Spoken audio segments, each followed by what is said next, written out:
ಆ ಹಕ್ಕನ್ನು ಮಾನ್ಯ ಮಾಡುವುದು ಬಿಡುವುದು ನ್ಯಾಯಾಲಯದ ಅಧಿಕಾರ.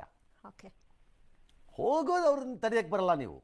ಹಿ ಕ್ಯಾನ್, ಓಕೆ, ಬಟ್ ಮಾನ್ಯ ಮಾಡುತ್ತೋ ಬಿಡುತ್ತೋ ನ್ಯಾಯಾಲಯಕ್ಕೆ ಬಿಟ್ಟಿರೋದು.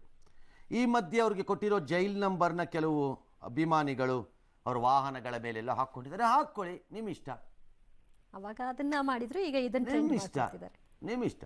ಬಟ್ ಇವತ್ತು ನಡೆದಿದ್ದಿದೆಯಲ್ಲ, ಅದನ್ನ ನಡೆದ್ರೆ ಅದು ನಿಮ್ಮ ಇಷ್ಟ ಆಗಲ್ಲ, ಅದು ಸಮಾಜದ ಕಷ್ಟ. ಅದು ಸಮಾಜ ಅದಕ್ಕೆ ಪ್ರತಿಕ್ರಿಯೆಯನ್ನು ಕೊಟ್ಟೇ ಕೊಡುತ್ತೆ, ಗ್ಯಾರಂಟಿ ಕೊಡುತ್ತೆ. ಮತ್ತು ಆಫೀಸರ್ ಹೇಳಿದ್ದು ಸರಿ, ನಿಮ್ಮ ನಡವಳಿಕೆಗಳು ಮತ್ತು ನಿಮ್ಮ ನಡತೆಯಿಂದ ನೀವು ಹೀರೋ ಅನ್ಕೊಂಡು ಕುಣಿತಿರ್ಬೋದಷ್ಟೇ ಕೆಲವರು, ಆದರೆ ಆ ಹೀರೋಗಾಗಬಹುದಾದ ಇನ್ನೂ ಡಬಲ್ ಡ್ಯಾಮೇಜ್ ಆಗುತ್ತೆ. ನೀವೇ ದಾರಿ ಮಾಡ್ಕೊಂಡು. ಹಾಂ, ಈ ಮಧ್ಯೆ ಇನ್ನೊಂದಷ್ಟು ಜನ ಯಾರು ಬಾಕಿ ಇದ್ರು ಅವ್ರನ್ನ ಮೈಸೂರಿಗೆ ಕಳಿಸಿದ್ದಾರೆ. ಎಸ್, ಪರಪ್ಪನ ಅಗ್ರಹಾರ ಜೈಲಿನಲ್ಲಿ ನಟ ದರ್ಶನ್ಗೆ ವಿಶೇಷ ಸವಲತ್ತು ಒದಗಿಸಿರೋದ್ರ